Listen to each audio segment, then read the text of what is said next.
कि ब्राह्मण ने सभी जातियों को पिरो के रखा, लेकिन आज के नेताओं की मानसिकता है कि ब्राह्मण को गाली दे दो, बड़ा नेता बन जाओ। लेकिन नेताओं का एक ही मानसिकता है कि नेता नहीं, मेरा बेटा चुनिए, चाहे भारतीय जनता पार्टी हो या आरजेडी हो या कांग्रेस हो। अपने भारत के नेताओं पे आप क्या कहना चाहते हैं? देखिए, पहले देश में गांव स्तर पर, ज़मीनी स्तर पर नेता हुआ करते थे, चाहे वो किसी भी कास्ट से, किसी भी धर्म से आते थे, चाहे गरीब हो या अमीर हो।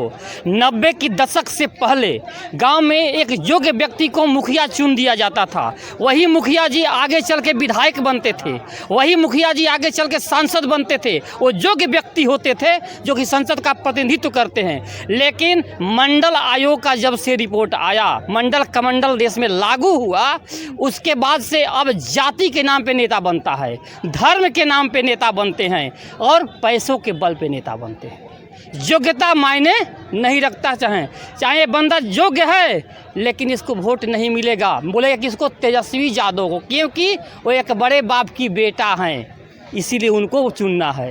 वो बड़ा नेता कहलाएंगे, इस योग्य रहते हुए भी नेता नहीं बन सकता। अच्छा, ये बताइए चौबे जी कि बिहार में खास करके जो मतदाता हैं, आप भी हैं उसी मतदाता में से, तो ये मतदान करते हैं, वोट देते हैं, वो विकास के आधार पे देते हैं या जाति के आधार पे देते हैं? 90 की दशक से पहले विकास के नाम पे वोट हुआ करता था, लेकिन 90 की दशक के बाद जब से जाति और धर्म को बांटा गया, मजहब के नाम पे देश को लूटा गया, तब से बिहार के 99% जनता जाति के नाम पर वोट देती है।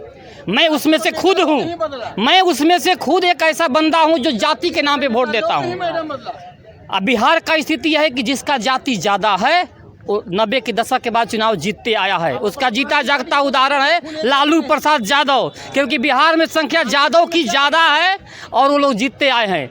योग्यता के आधार पे नहीं, जाति के आधार पे जीत रहे हैं। तो यही ना, तो फिर पब्लिक क्या है? पब्लिक मुखदर्शक है, जाति के नाम पर पब्लिक नगण्य है, क्योंकि ये लोग ऐसा शिक्षा ही देते हैं, गांधी मैदान में आके हाथ हिला के ऐसा मानसिकता ही भर देते हैं कि अंतिम में बाध्य होकर जाति के नाम पे वोट देना पड़ता है।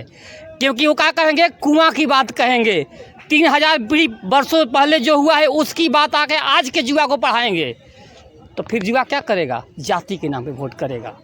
3000 पहले जो हुआ है कि पंडितों ने अत्याचार किया, 3000 पहले वर्ष, उसको आके गांधी मैदान में तेजस्वी यादव हाथ हिला कहेंगे कि कुआं में पानी पीने नहीं दिया जाता। जबकि सच्चाई ये है कि ब्राह्मण ने सभी जातियों को अपने आप में पिरो के रखा, एक साथ रखा। अगर आपके घर में शादी होता था तो ब्राह्मण ने कानू को बुलाया, क्यों? लावा भूंज के लाओ बाबू। चमार को बुलाया, क्यों? मांदर पूजने के लिए आओ। मेरे आंगन में जहाँ घर के सबसे श्रेष्ठ देवता का पूजा होता है, वहाँ चमार का बेटा खड़ा होकर मांदर पूजवाता था उनके आंगन में। अगर वो जातीयता करते तो अपने आंगन में उसको नहीं बुलाते, डोम को बुलाते थे, पौनी, मतलब हर तरह के कास्ट को अपने आंगन में जहाँ उनके कुल देवता होते थे वहाँ खड़ा करके पूजा जाता था। इसका मतलब यही हुआ कि ब्राह्मण ने सभी जातियों को पिरो के रखा, लेकिन आज के नेताओं की मानसिकता है कि ब्राह्मण को गाली दे दो, बड़ा नेता बन जाओ। लेकिन सच्चाई ये है कि ब्राह्मण एक ऐसी जाति है जो सभी को पिरो के रखा, और आज ब्राह्मणों को उपेक्षा के चलते ही देश का विकास नहीं हो रहा। दूसरा बात जो आप बोल रहे थे कि नेता लोग चाहते हैं गरीब का बेटा गरीब रहे, जी, सबसे बड़ा है आज के देश में, पूरे देश में, चाहे पार्टी कोई हो, भारतीय जनता पार्टी हो, कांग्रेस हो, आरजेडी हो, एनीवे जितने भी देश की पार्टियां हैं, वो देश में नेता के लिए चुनाव नहीं लड़ रही है कि नेता चुनिए, बेटा चुनिए। नेताओं का एक ही मानसिकता है कि नेता नहीं, मेरा बेटा चुनिए, चाहे भारतीय जनता पार्टी हो या आरजेडी हो या कांग्रेस हो। कांग्रेस अपने जो राज को, मतलब क्या नाम है, राहुल गांधी के लिए लड़ रही है, बिहार में तेजस्वी यादव के लिए, यूपी में क्या नाम है उनका, अखिलेश यादव के लिए, और नेता हैं बिहार, अभी यहाँ के जो क्या नाम है इनका, जो पटना साहिब से लड़े हैं, मीरा कुमार के जो बेटा हैं, वो बेटा में सब लोग अपने बेटे के लिए, कोई भी पार्टी में ऐसा नेता नहीं जो बेटा के लिए लड़ रहा है। योगी जी और मोदी जी को तो संतान ही नहीं है, उस पर आप क्या कहना चाहेंगे? तो अच्छा कर रहे हैं, दुनिया उनका नाम ले रहा है, मैं नहीं, पूरे दुनिया में मोदी और योगी का डंका बज रहा है, क्योंकि उनका कोई बेटा नहीं है। जो बेटा के लिए लड़ रहा है उसका कोई डंका नहीं बज रहा है, समझ गए। और रही बात विकास की, अगर कांग्रेस विकास किया ही होता तो आज मोदी पैदा ही नहीं होते। तो कांग्रेस को तो चुनेंगे नहीं और मोदी को छोड़ेंगे नहीं। अच्छा, देश के कुछ युवा इधर भी है, ये बताइए आपका शुभ नाम क्या है? हरीश पांडे।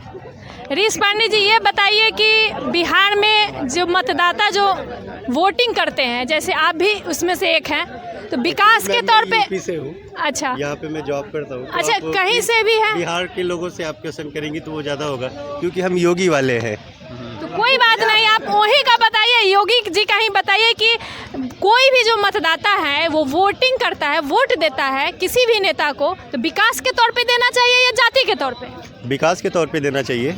आपके यूपी में कैसा चलता है, जाति के तौर पे वोट होता है या विकास के तौर पे? और आप देख रही होंगी कि यूपी में विकास किस सीमा पे है, ना कोई डर है ना कोई भय है।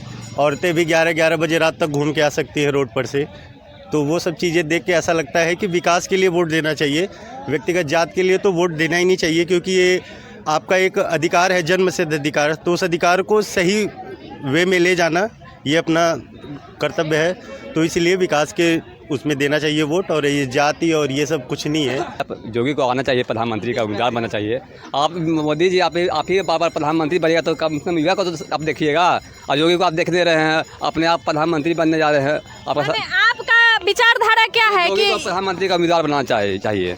अच्छा, उनको आप रहने वाले कहाँ हैं? के बिहार के रहने वाले हैं, गया डिस्ट्रिक्ट से। लेकिन आप प्रधानमंत्री के रूप में योगी को हम मानते हैं कि उनको आना चाहिए, प्रधानमंत्री बनना चाहिए। युवा नेता हैं और कुछ करेंगे। अब इनका 70 साल पार कर गया है। आप कहते हैं कि सरकारी नौकरी में 60 वर्ष बाद पेंशन बंद है, आपका भी पेंशन बंद होना चाहिए।